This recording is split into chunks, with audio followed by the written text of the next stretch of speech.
drug. If you didn't take the first one, then you wouldn't have a problem with the second one or the 50th one or the 100th one. But that's not always the case. It's easy to make a choice. Sure, choices are easy, yes or no. It's that simple. They're words. But what's really important is what are the cause and what's the cause and effect of these decisions? What's going to happen in repercussion because of this yes or because of this no? And that's where the lines are blurred. 1 minute remaining.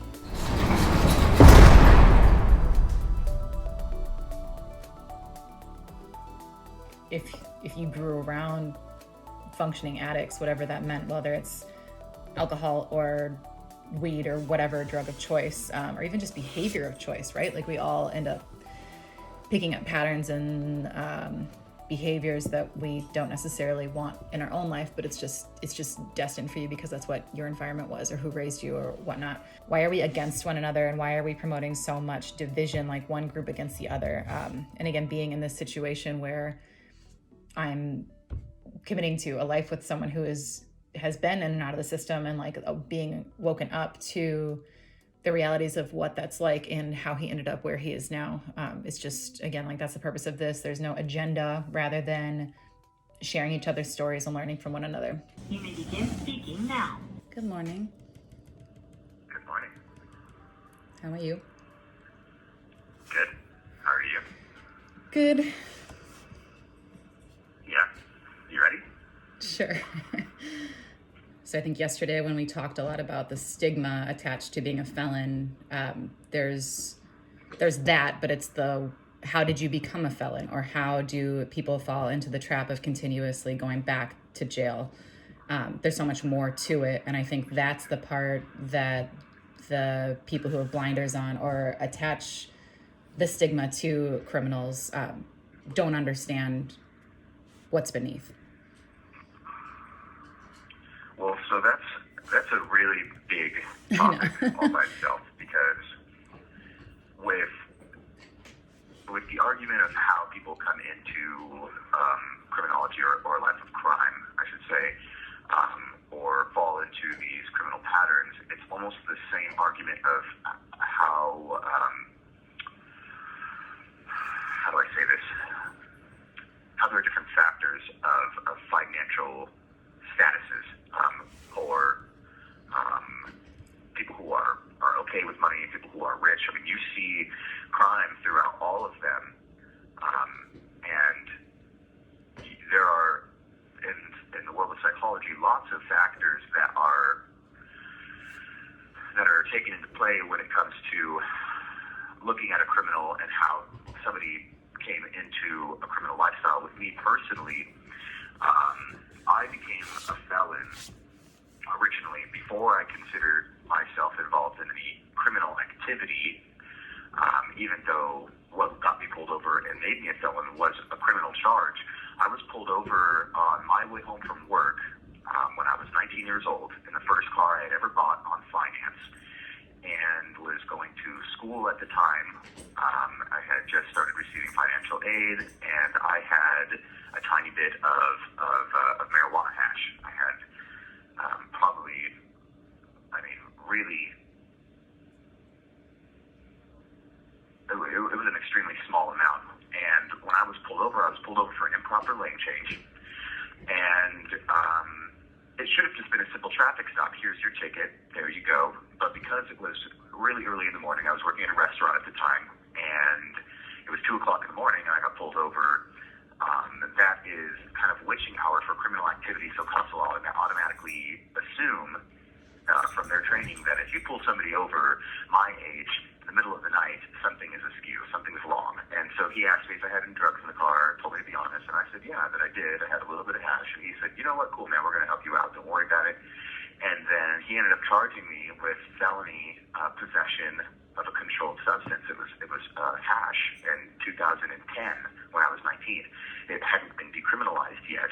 2 months later, while I was in jail, it was decriminalized, and possession of hash was a misdemeanor. But I received my felony conviction before that ever happened. And that's what made me a felon in the first place, which now wouldn't happen.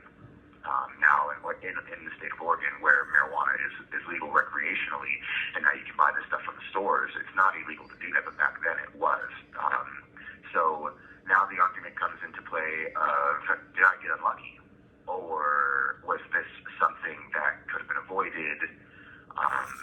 All of these questions that come up have answers, but when it comes down to it, it was chance that I got pulled over that night, that I happened to have that hash on me, and this happens with a lot of people. They originally become convicted felons because of some small, simple mistake that tons of people have done but just haven't gotten caught for. And whether that's because you were reckless and not thinking clearly and covering your bases and got yourself in trouble, or because a cop went out of their boundaries to make sure that they got a conviction, or that they got a ticket or pulled drugs off the street. They pat themselves on the back for anything that they can do.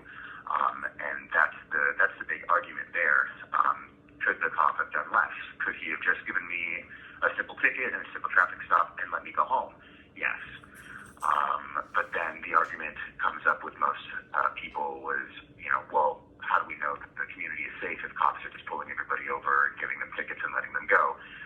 That's why we enforce police officers. That's why we have a police force, is to ensure the safety of the community. I was pulled over within 1,000 feet of a school zone, which any crime that's done within 1,000 feet of a school zone makes it worse because you're around a school zone where there are children. And obviously we don't want these types of things near children, so they've put 2,000 feet zones around schools where if you get pulled over or if you get charged with criminal activity in those zones, it amplifies your charges. It makes things worse.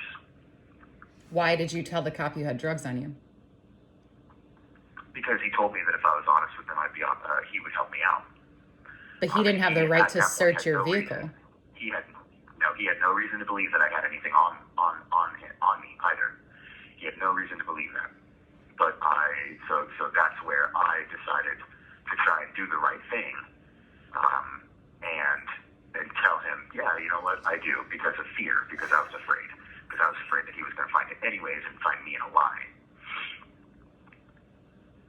So that was enough to put you in jail for how long? You know what, I think I was booked and released on that. I spent probably the initial charge, I spent about maybe 4 or 5 hours in jail, and was put on probation. I went to court the next day and was put on probation. And then I later, I kept smoking marijuana, which is illegal on probation, and got a probation violation because I had a dirty urine analysis, had a dirty UA.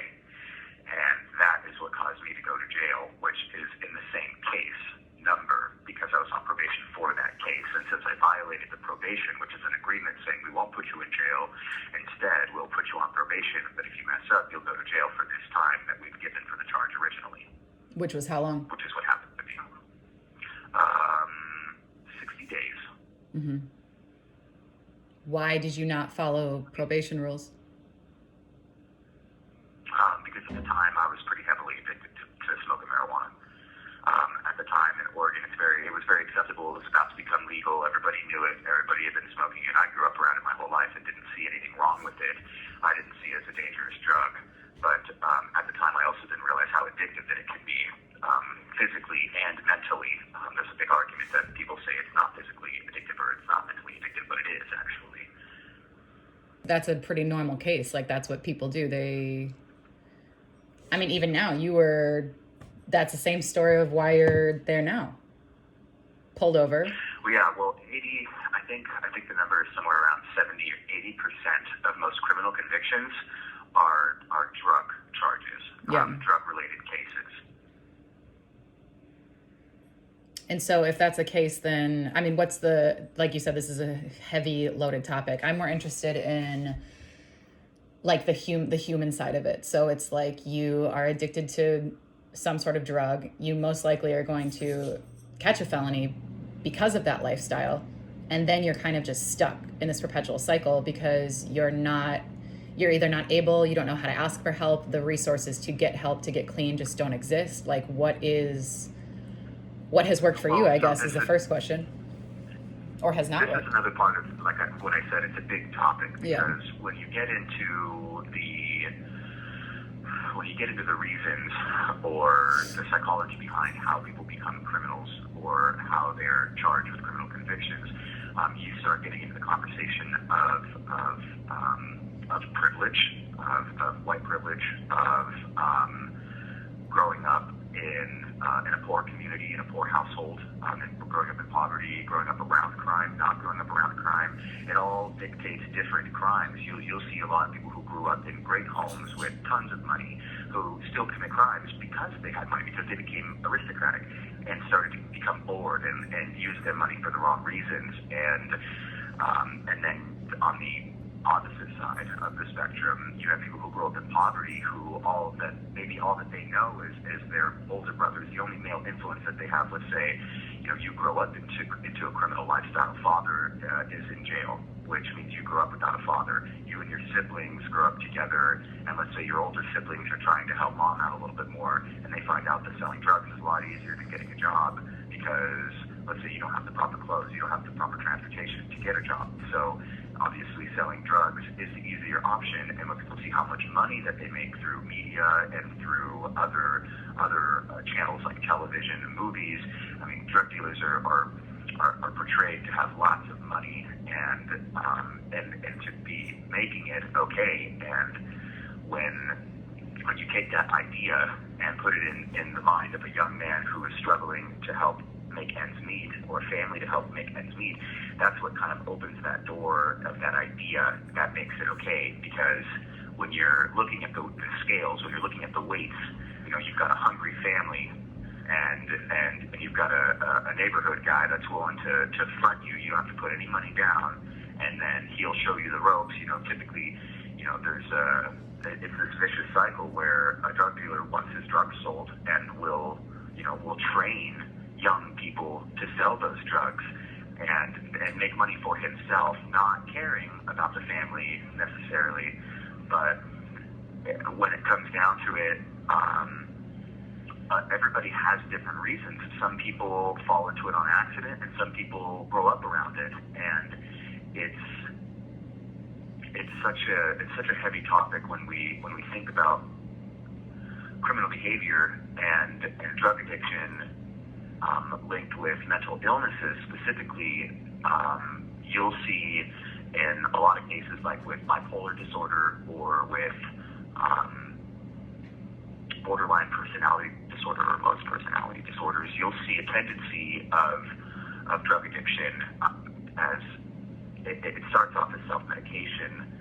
It starts off at young ages where minds are developing and they can't handle the emotions, or they can't handle the strain of the mental illnesses, and move to alcohol, and then move to drugs, and then move to more illicit drugs, which in turn causes them to hang around different crowds where that's enabled constantly, and it sort of it feeds the illness, and the illness feeds the addiction.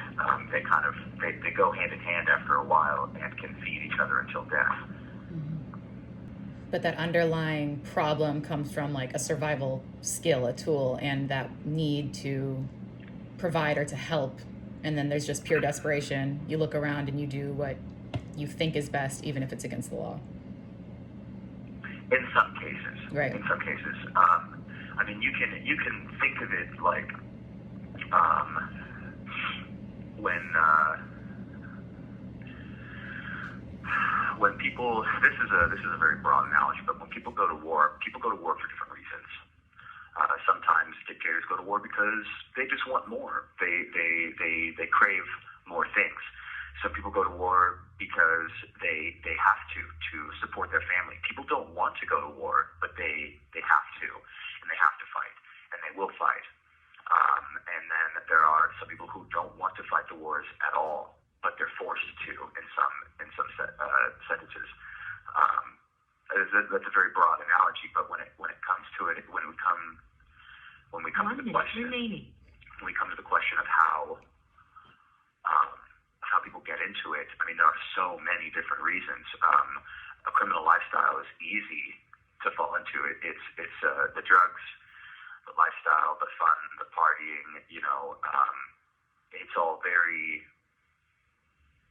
It's difficult to see the negative sides when you're in the middle of it. After the fact, it's easier to see how there are a lot of hard parts about being a criminal, but a lot of people don't see that.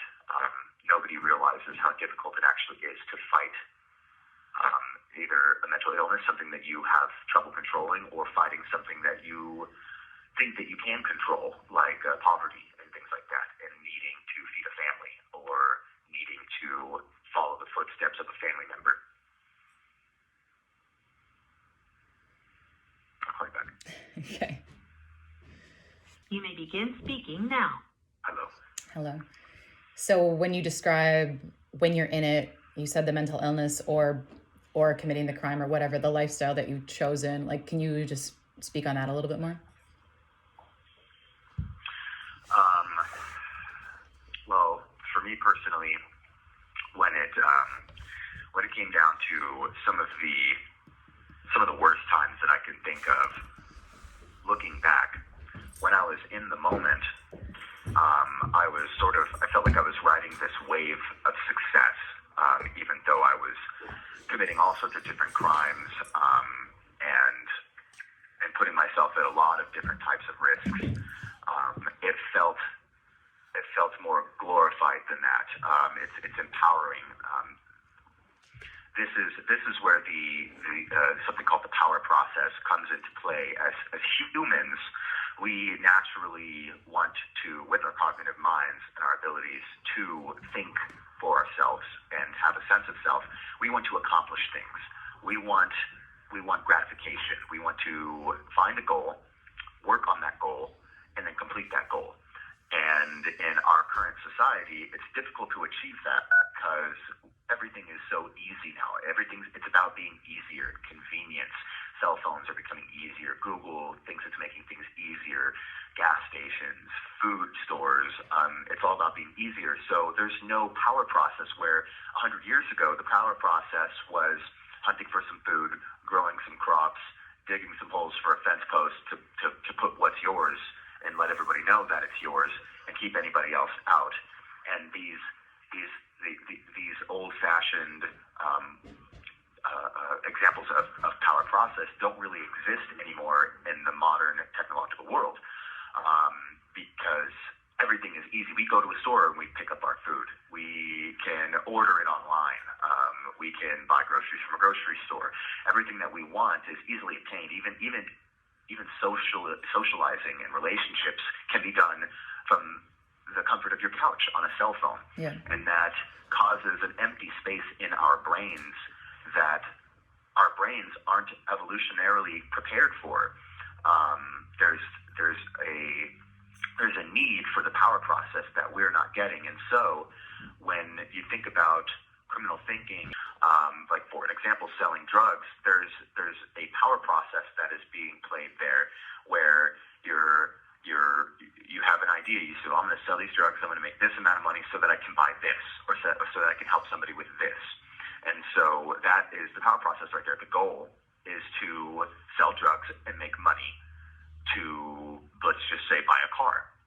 And then you go through the process of selling those drugs. Every drug transaction that you make, every dollar that you earn, you're activating little green lights and little blue lights in your brain that feed that power process feeling, which is a very powerful feeling. It releases dopamine, and your brain physically changes when you do these things, just like using drugs would.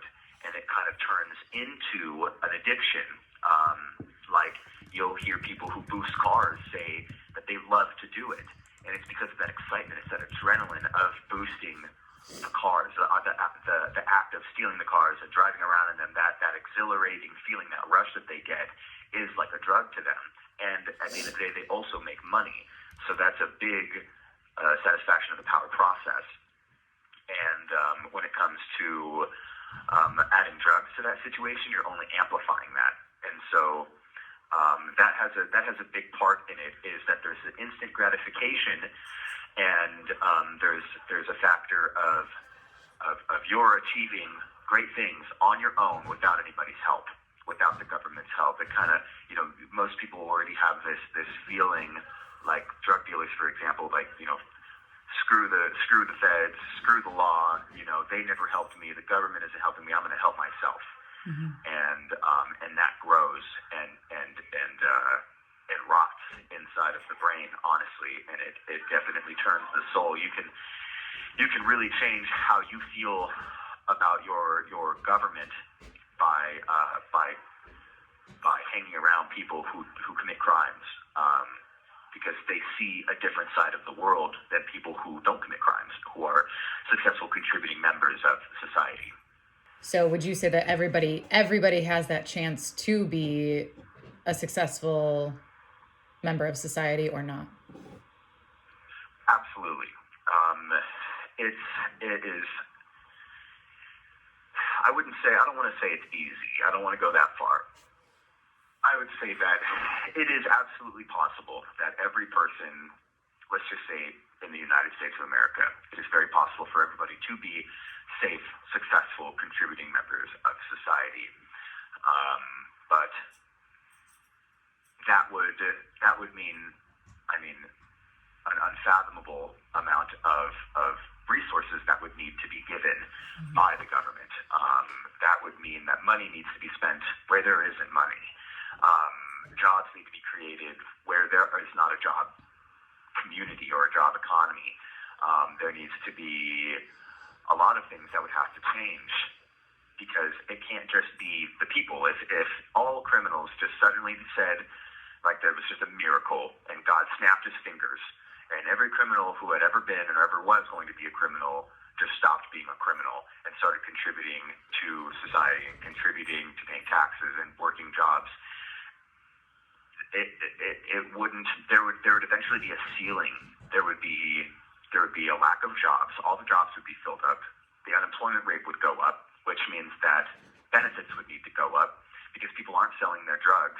There's a lot more people hungry on the streets and homeless because they're not selling drugs. But there are also, on the other side of the spectrum, there will be a lot of jobs that will be lost in the prison system, in the justice system, that would be lost. There would be no more need for jails. There would be no more need for most judges, criminal attorneys, criminal lawyers, defense attorneys, things like this.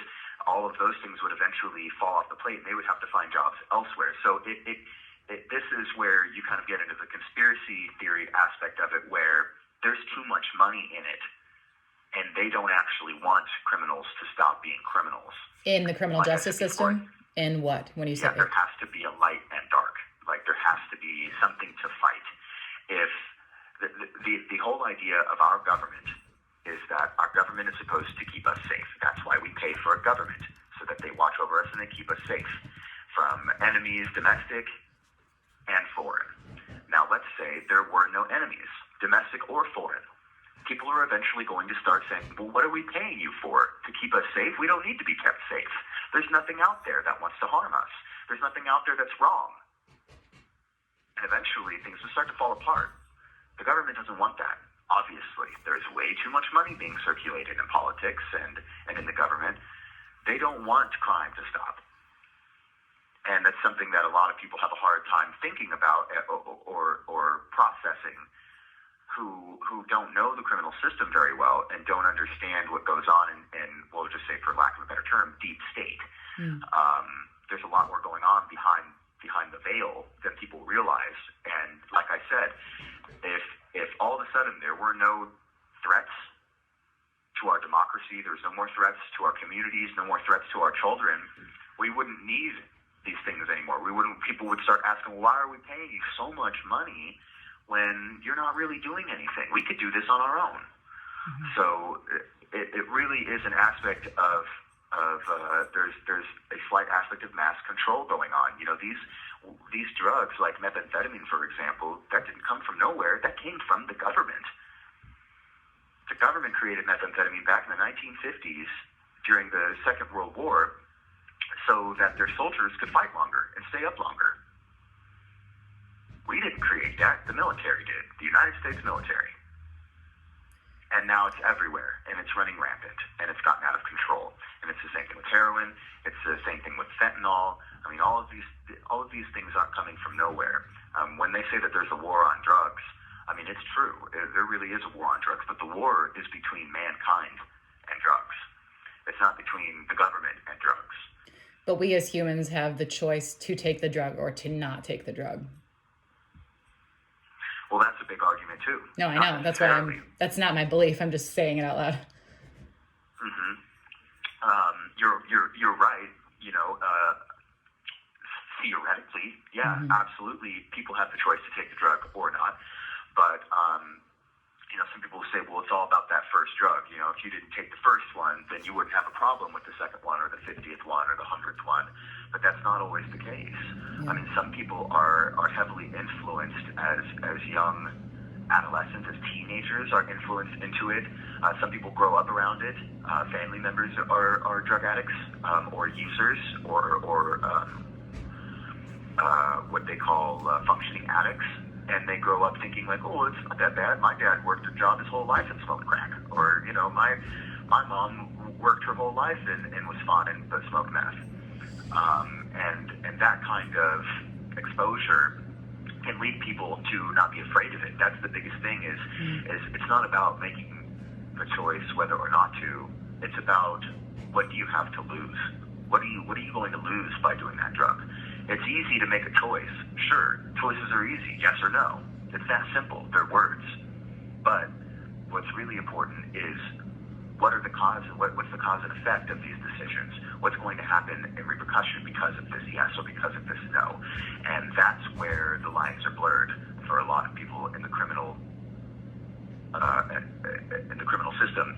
Is there isn't always that thought of what could I lose? There isn't always that thought of what could happen that's bad.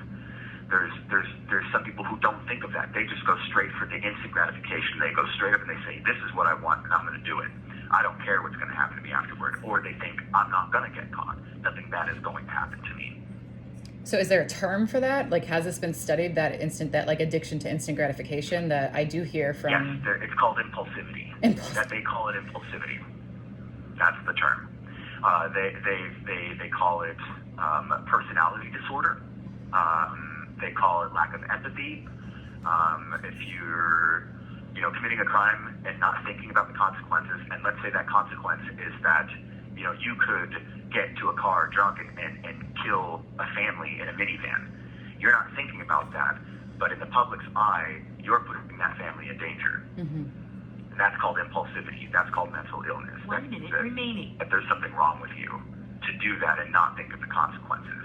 But every day people do that too, all the time. Right. With big job decisions, moving trade stock somewhere else that put this other guy out of work who lived off of 40 grand a year and now has nothing and can't pay any of his bills.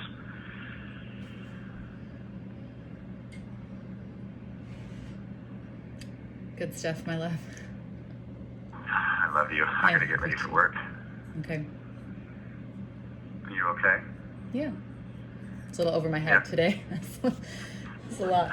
I know. We woke up, got right into it. That's I kinda okay. liked it though. I know you do. Yes. It woke me up. Good. What? I'm what? You Am I teach me keeping this something up? every day. Huh? What? I love you. We're going to get cut off. I love you. I had to rewatch that because it was a little over my head today. A little early, not enough coffee. Sebastian has a tendency to like go from 0 to 100 if you can't tell. I think it's just really interesting to think about what choice means. And I mean, he brought up a really good point. Like if you grew around functioning addicts, whatever that meant, whether it's alcohol or weed or whatever drug of choice, or even just behavior of choice, right? Like we all end up picking up patterns and behaviors that we don't necessarily want in our own life, but it's just destined for you because that's what your environment was or who raised you or whatnot. Yeah. So what if you grew up into a lifestyle of crime? What if you, again, I could talk circles about this, but it's just like, it's again, bringing awareness to the fact that we are all so different and unique. And there shouldn't be such judgment. Again, it's like always coming back down to the, why are we against one another and why are we promoting so much division, like one group against the other? And again, being in this situation where I'm committing to a life with someone who has been in and out of the system and like being woken up to the realities of what that's like and how he ended up where he is now. It's just, again, like that's the purpose of this. There's no agenda rather than sharing each other's stories and learning from one another. So yeah, I learned a lot today just from listening to him. But my main purpose with this conversation today was just curiosity about addiction and the cycle of being in and out of the system. And I actually didn't even know that story about his first felony. I knew it was hash from getting pulled over, but I didn't know like the 2 a.m. or coming home from work. The fact that he admitted to having the drugs, I think that's super interesting. Because he was 19 and that's his first charge. So he was probably really, he was innocent, I'll say. I don't know that I believe that, but yeah, you just never know. You try to do the right thing and then, he shouldn't have had weed on him in the first place, right? Like that's the argument. Like you shouldn't have been doing drugs. What I wish for my own self and for the people I love is like to open your eyes and just to see a different perspective. And again, that's just the goal. 1 minute remaining.